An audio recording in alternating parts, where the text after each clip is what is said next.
Seja muito bem-vindo, está no ar o Boletim Legislativo, sempre com muita informação importante aqui da Câmara e da nossa cidade. Hoje, inclusive, a gente fala de saúde aqui no jornal. Sabia que não podemos descartar medicamentos no lixo comum? Isso mesmo, vamos te mostrar os riscos desse descarte incorreto. E tem mais notícias, viu? Olha só. Para começar, eu te faço um convite. Hoje, às 4 horas da tarde, tem sessão aqui na Câmara com votação de projetos de lei. E está curioso para saber quais são as propostas que vão ser apreciadas pelos vereadores? A gente te mostra na reportagem.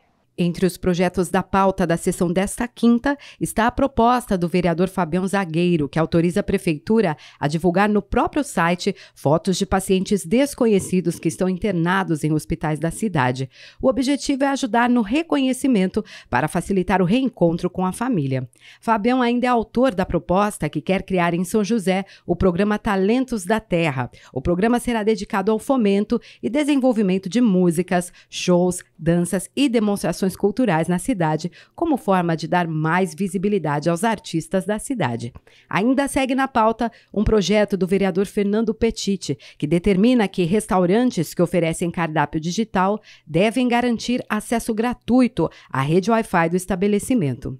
Petit, ao lado dos vereadores que compõem a Frente Parlamentar em Apoio à Pessoa com Autismo, ainda é autor de um projeto que estabelece diretrizes para oferecer rodas de conversas com a finalidade de apoiar a inclusão de estudantes com deficiência e familiares na rede pública de ensino. Quem também tem 2 projetos na pauta é o vereador Dr. José Cláudio, ambos sobre datas comemorativas. O primeiro cria em São José a campanha Julho Verde, com foco na prevenção e conscientização sobre o câncer de cabeça e câncer de pescoço. O segundo propõe instituir a rota gastronômica da comida sem glúten em São José. Outro tema presente na pauta é o esporte. Um projeto apresentado pelos vereadores Tomás Henrique e Marcelo Garcia estabelece o sexo biológico como único critério para a definição do gênero de competidores em partidas esportivas na cidade. Sendo assim, fica vedada a atuação de atletas transexuais em equipes que correspondam ao sexo oposto ao do nascimento. Ainda devem ser apreciadas pelos vereadores propostas para a denominação de ruas e concessão de título de cidadão joseense. A pauta completa você confere no nosso site, no ícone Pauta das Sessões. E para continuar no tema do Legislativo, agora eu te chamo para acompanhar o nosso quadro Agora é Lei. Toda quinta-feira a gente te mostra algumas das leis sancionadas na cidade que passaram pelo aval dos vereadores e que já estão mudando um pouquinho da rotina da cidade. E vamos dar uma olhada nas leis de hoje? Agora é lei, já está em vigor a lei que autoriza a Prefeitura a firmar uma parceria com o governo federal para ampliar o horário de atendimento das UBSs da cidade. Com isso, as unidades básicas de saúde poderão funcionar além do horário de expediente, facilitando para quem trabalha e não pode ir às consultas nos períodos da manhã e tarde. Agora é lei, foi sancionada a matéria apresentada pela Prefeitura que regulamenta a comercialização de sucatas nos ferros velhos de São José. Com a medida, o município espera endurecer a fiscalização para evitar a compra e venda de produtos furtados, já que agora será exigida a apresentação de nota fiscal e controle de estoque. Quer saber mais sobre as leis da nossa cidade? É simples, no site da Câmara você pode pesquisar todas as propostas sancionadas que já estão em vigor em São José. Basta clicar em Atividade Legislativa, depois em Legislação Municipal. Aí é só consultar a lei pelo ano, autor, palavra-chave e outros filtros. Uma boa pesquisa. Em um evento realizado aqui na Câmara, a Frente Parlamentar do Empreendedorismo discutiu sobre empreendedorismo feminino. Foi uma roda de conversa para incentivar mulheres a ocuparem mais espaço no mundo dos negócios e também como gestoras de uma empresa. Para os parlamentares, o encontro também serve de incentivo para discutir políticas públicas. Com o objetivo de estimular o protagonismo feminino e fomentar a participação de mulheres no mundo dos negócios, a Frente Parlamentar de Empreendedorismo da Câmara Municipal de São José dos Campos se reuniu com mulheres do município para discutir o cenário do empreendedorismo feminino na cidade. Representando a Frente Parlamentar, o vereador Fernando Petit aproveitou o momento para ouvir as profissionais que, uma a uma, compartilharam suas experiências, desafios e necessidades com relação ao mercado joseense. O empreendedorismo tem muito da raça, mas também tem que ter o preparo, tem que ter o ensinamento através de cursos, de feiras, desses encontros, e aí que a gente possa fazer outros encontros. E uma característica que ficou marcante, né, que eu fiquei muito feliz, quase todas falaram em parcerias. Umas aqui já conheciam o trabalho das outras, né, falando, eu já faço parceria com ela, eu já faço parceria ali, é muito importante. A reunião foi uma iniciativa da comunidade de empreendedoras de São José dos Campos, representada por Paula Dalbello, também empresária do município. Porque o empreendedorismo ele fomenta a economia, gera impostos, empregos. Então, quando estamos integrados, como estamos unidos, né, no mesmo propósito e valores, grandes coisas acontecem para todo mundo, para a comunidade como um todo. Então, esta é a importância, a gente conversar como cidadãos joseenses. Na ocasião, o vereador Fernando Petit também apresentou um novo projeto de lei que prevê a instituição do Programa Municipal de Incentivo ao Empreendedorismo da Mulher. As empreendedoras participantes do encontro debateram sobre o projeto e tiveram a oportunidade de fazer apontamentos. Aqui foi uma oportunidade, né? A gente apresentou uma cópia para cada participante do projeto. No meio da roda de conversa, uma já deu uma ideia de uma modificação. A nossa advogada estava aqui presente, já se colocou à disposição de fazer alteração e fazer com que também esse evento ele serve para que a casa, né, a Câmara Municipal possa ter ideias também de projetos de leis, de algumas ações e também com essa aprovação do nosso projeto para fortalecer o empreendedorismo feminino, a administração pública, o executivo possa abrir mais portas, né, trazer estruturas, trazer cursos, ter uma demanda maior para o empreendedorismo. De acordo com o artigo 4º do projeto de lei, o Programa Municipal de Incentivo ao Empreendedorismo da Mulher pretende criar programas de capacitação e de consultoria, auxiliar nos métodos de obtenção de crédito e gerar parcerias e convênios com entidades públicas e privadas. E fortalecendo o empreendedorismo, a gente vê muitas pessoas que às vezes não estão satisfeitas no seu trabalho, é CLT, mas tem uma vontade de empreender. Então, quando ela encontra uma ajuda em grupos como esse, né, em rodas de conversa e também na administração pública, ele enxerga que tem uma estrutura para que ele possa, enfim, empreender, né, ter essa coragem, ter essa estrutura para empreender, aí fica mais interessante e a pessoa também começa a empreender com mais segurança. Além dos debates, as empreendedoras também aproveitaram o encontro para fortalecer o networking. Eu achei muito importante, porque a gente precisa disso mesmo, das mulheres estarem ali se conhecendo, se conectando. Às vezes a empreendedora ela se sente sozinha no segmento dela.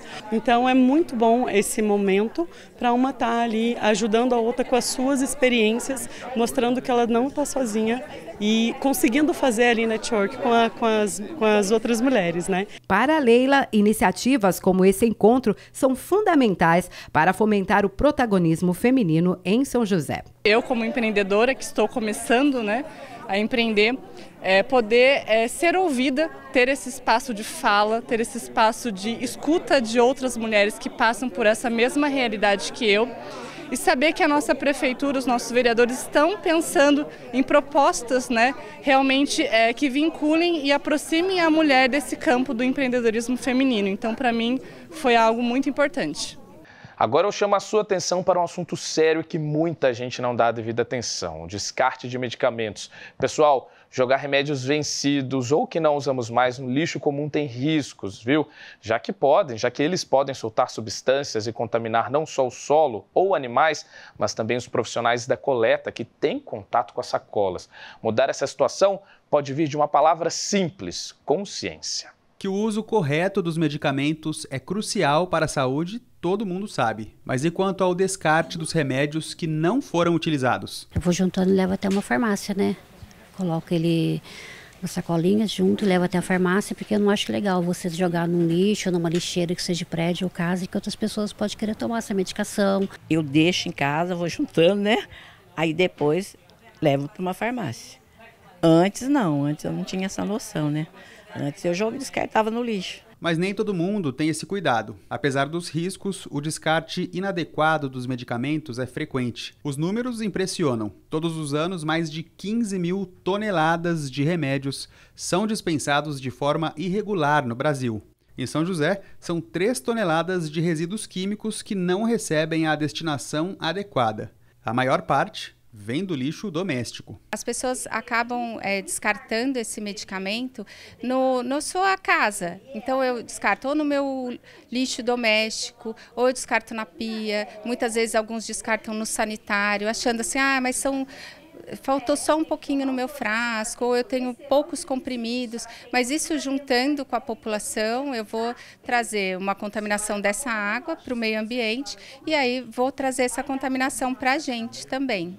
Todo o descarte irregular tem grande impacto para o meio ambiente. Em locais inadequados, esses materiais contaminam água e solo. Isso porque os medicamentos podem ser tóxicos ou se tornar tóxicos durante a decomposição. Esse químico explica que a contaminação traz danos para todo o ecossistema. E muitas vezes eles são irreversíveis. Você tem um medicamento que ele vai para o solo, depois ele contamina o lençol freático, depois uma planta acaba absorvendo aquele princípio ativo e o ser humano acaba consumindo essa planta. Então acaba virando uma contaminação para o ser humano, para a planta, para o meio ambiente no geral. Por isso, a destinação correta é indispensável. Atualmente, a Política Nacional de Resíduos de Serviços de Saúde, estabelecida pela Anvisa, regulamenta o funcionamento da logística reversa no Brasil. Ou seja, quem produz e vende os medicamentos também precisa participar do processo de eliminação desse material.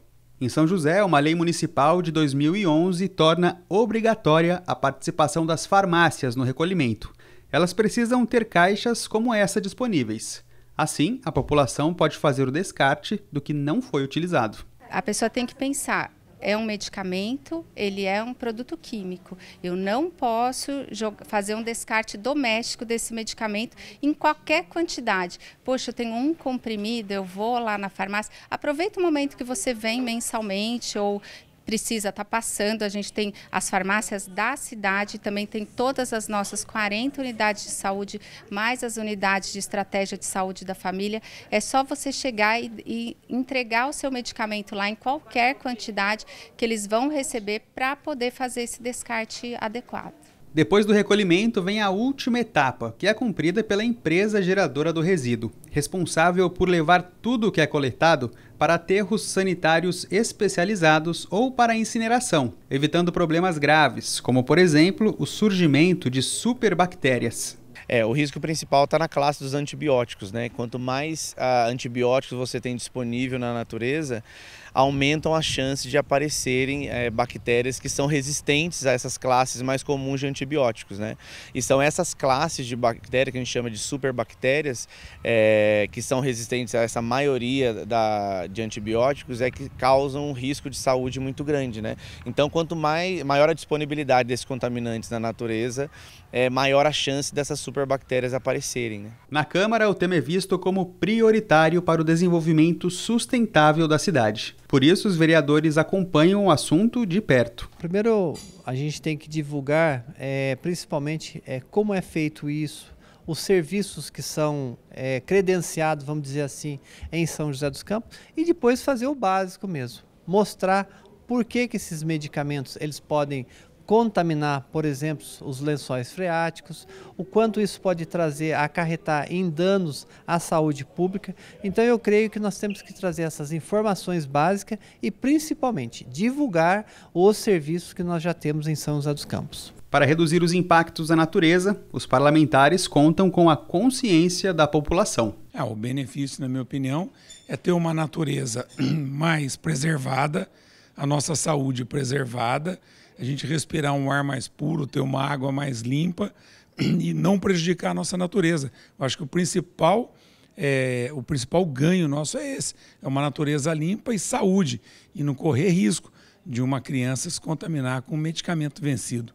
E realmente temos que fazer a nossa parte. Existem locais próprios para receber os medicamentos, então aqueles que você for descartar, separa certinho e leve então para esses pontos. A saúde e o meio ambiente agradecem. Bom, ainda no tema dos remédios, a Anvisa aprovou mudanças nos rótulos dos medicamentos. A ideia é deixar mais claras as informações nas embalagens e garantir o uso correto. Tem algumas outras mudanças também, por isso a gente vai chamar o repórter Marvin Pinho, que vai passar todos os detalhes para a gente. Marvin, é com você, boa tarde. Guerra, boa tarde para você, boa tarde a todos que nos acompanham. A ideia é que com essas mudanças as informações fiquem mais claras para o consumidor, né, expostas ali na embalagem. Olha só, vou dar um exemplo. No caso dos remédios que não têm prescrição médica, né, isentos de prescrição médica, a classe terapêutica, ou seja, se ele é um anti-inflamatório ou um antibiótico, deverão estar expostas aí na parte da frente da embalagem, justamente para facilitar a visualização do consumidor. Tem outras informações, outras novidades aí também que a gente já pode mostrar na prática, né? Por exemplo, nesse caso aqui, o número da quantidade de comprimidos já deverá estar exposta na caixa, ou seja, essa daqui já marca 60 comprimidos no caso, né? É uma orientação da Anvisa que as caixas, as embalagens passem a ter aí a quantidade do remédio, justamente para o consumidor poder fazer comparação de preço, de quantidade, enfim.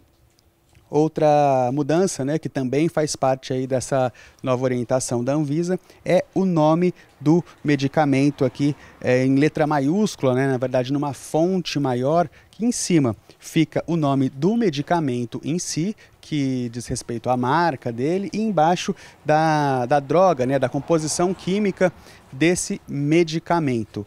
Bom, Guerra, tem mais novidades também, algumas embalagens que já até adotavam essa prática, né? Agora tem escrito não somente venda sobre prescrição médica, mas como essa daqui, olha só, venda sobre prescrição médica só pode ser vendido com retenção de receita. Nesse caso desse medicamento já era uma norma adotada, né? Isso já vinha escrito, mas não eram em todos os casos, né? Nem todos os medicamentos tinham essa informação disposta na caixa. Essas são mudanças simples, os medicamentos aí que a gente encontra nas farmácias, mas que o objetivo, como eu disse, é facilitar a visualização, ali, a informação para o consumidor na hora que vem fazer a compra. Volto com você. Muito obrigado, Marvin, pelas informações. Bom, e um projeto de lei aprovado na Câmara de autoria do vereador Doutor José Cláudio vai criar aqui em São José um dia dedicado ao motorista de aplicativo. A ideia é valorizar a classe que no dia a dia da profissão enfrenta muitos desafios e inseguranças. A rotina do Danilo é quase sempre a mesma. Primeiro ele dá uma olhada no carro. Tudo certo? Então, hora de cair na estrada. Trabalhava com o público já há muito tempo, né? Acabei, devido à pandemia, a empresa que eu trabalhava, fiquei sem opção, fui para o aplicativo. Então, eu sempre tive essa ideia de ter um bom atendimento. Então, eu adotei assim, já que é para trabalhar de motorista, vamos ser excelente em tudo. Fiz uma plaquinha com QR Code para pagamento, disponibilizei o Wi-Fi. Aí tem gente que fala, nossa, mas seu carro tem tudo isso e não paga nada mais. Realmente para o passageiro entrar e desfrutar, ter uma experiência ali da viagem, ter uma experiência boa com o aplicativo. Os desafios são muitos. Para começar, são pelo menos 9 horas atrás do volante todos os dias. Um trabalho que exige muita experiência. Porque às vezes a gente tem que ficar atento, tem que ver como desafio maior alguns pontos da cidade. Alguns pontos você tem que tomar cuidado, porque dependendo do horário, dependendo do passageiro, outra pessoa que solicitou para uma outra pessoa. Então esse faz parte dos maiores desafios, né? Porque é a sua vida que está ali, né? Então a segurança também entra como um dos pontos preocupantes para o motorista de aplicativo hoje. Mais de 6 mil motoristas enfrentam essa mesma luta em São José, segundo o último levantamento da Prefeitura. Para reconhecer a importância dessa atividade, a Câmara aprovou um projeto de lei de autoria do vereador Doutor José Cláudio, que institui o Dia do Motorista de Aplicativo no calendário de festas e comemorações da cidade. A partir de agora, o dia 25 de julho tem um significado especial. Bom, primeiro o reconhecimento dessa classe que tanto nos ajuda, né? Hoje as pessoas que não têm o seu carro, não têm o seu transporte e precisa se locomover, é o motorista de aplicativo. Eles são aquelas pessoas que nós temos a segurança de botar um filho para transportar, a família nossa. Então eles são muito importantes. Na época da pandemia eles foram fundamentais para a gente no transporte, na rapidez da gente conseguir fazer as nossas ações quando a gente não pode deslocar a nossa família. Em 2018, uma lei federal regulamentou o transporte privado individual de passageiros, um marco para os serviços de transporte. Em São José, há uma série de regras que devem ser cumpridas para manter a segurança de motoristas e passageiros. Todos os condutores precisam ser cadastrados em algum aplicativo para circular. Além disso, as empresas precisam enviar relatórios à prefeitura com dados sobre as viagens. Ainda taxa recolhidas pela Secretaria de Mobilidade Urbana. Para o vereador José Cláudio, além da importância para a economia, a profissão também é indispensável para a mobilidade urbana. Então eu acho que a gente tem que reconhecer a importância deles, a valorização profissional deles. Isso gerou renda para muitas famílias aqui na nossa cidade e é um dia que você pode ter valorização, pode ter treinamento, educação no trânsito para todos. Então é um dia muito importante para os motoristas de aplicativo devido à importância que eles têm na nossa vida na atualidade. Para os motoristas, o reconhecimento da profissão é mais do que bem-vindo. São José, por ser uma cidade grande, ser uma cidade, né, exemplo para o Vale do Paraíba, eu acredito que seria interessante, porque é uma forma de demonstrar a importância dos motoristas de aplicativo na cidade. E aí, né, para que as pessoas possam, cada usuário, cada pessoa que usa ali, possam ver a importância também do motorista de aplicativo no bem comum da cidade, né? E o esforço também é reconhecido pelos passageiros. Quem usa os aplicativos de transporte todos os dias, como o Christopher, já não consegue ficar sem. Preciso ir no centro, preciso ir no shopping, acaba sendo mais prático, né? Do que sair de carro, ficar procurando vaga para estacionar, né? E às vezes acaba saindo até mais barato, né? Sim, sim. Às vezes você pega uma corrida, aí dá, tipo, às vezes o valor da corrida dá um preço no estacionamento. Fora que tem a dor de cabeça, né? Você tem combustível, o estacionamento, é perigo de, sei lá, acontecer alguém bater no carro, alguma coisa. Muito mais prático você, né? Você pedir um aplicativo, deixar você no local, depois você pede outro para voltar, sai bem mais em conta. E vamos ver como ficam as temperaturas aqui na cidade nesta quinta-feira e também amanhã, sexta-feira.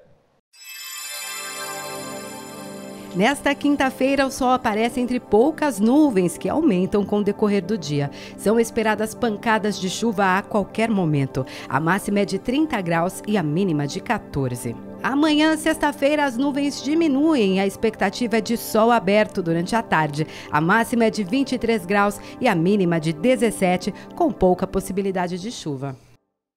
E quinta-feira também é dia de se preparar para o fim de semana. E o que será que vai rolar na cidade, hein? Se está procurando alguma opção para se divertir, agora é a hora. Vamos ver na nossa agenda cultural as opções que vão animar a cidade?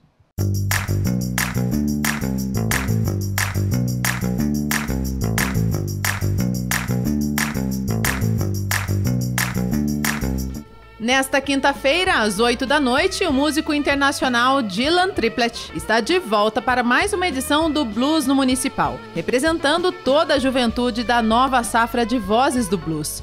O prodígio do soul blues, com 23 anos, carrega um estilo fortemente influenciado por grandes nomes como James Brown e Ray Charles.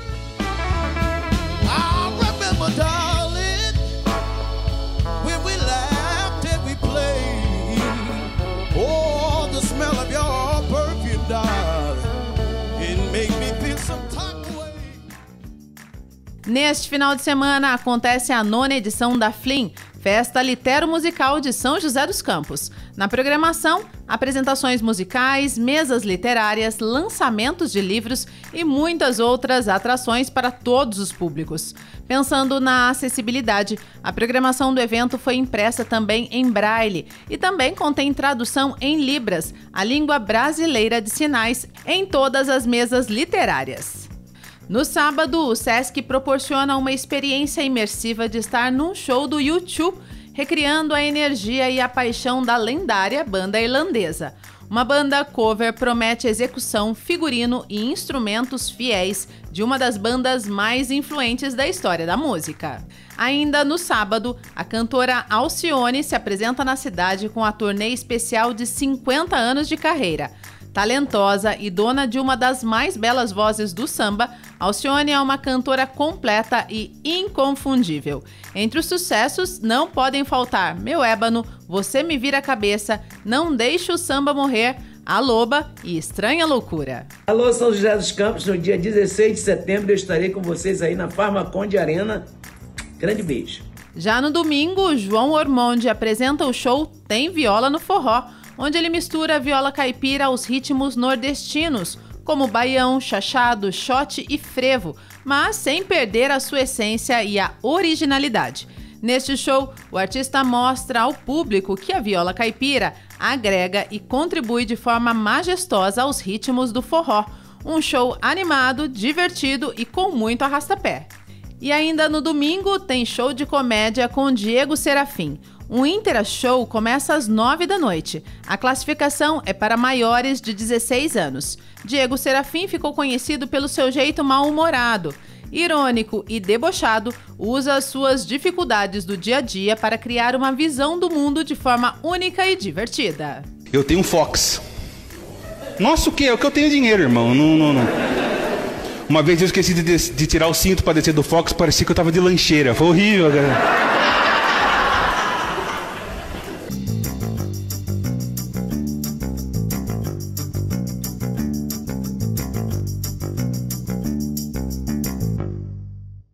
E depois de acompanhar as dicas para o fim de semana, a gente vai ficando por aqui com o boletim. Muito obrigado pela companhia. Amanhã o nosso encontro é no Semana Legislativa, que vai ao ar 1h30 da tarde, não perca. Lembrando que toda a nossa programação você também confere no YouTube da Câmara, o TV Câmara SJC. E para conhecer mais sobre os nossos programas e bastidores, segue a gente lá no Instagram, o @TV Câmara SJC. Um abraço a todos, fui!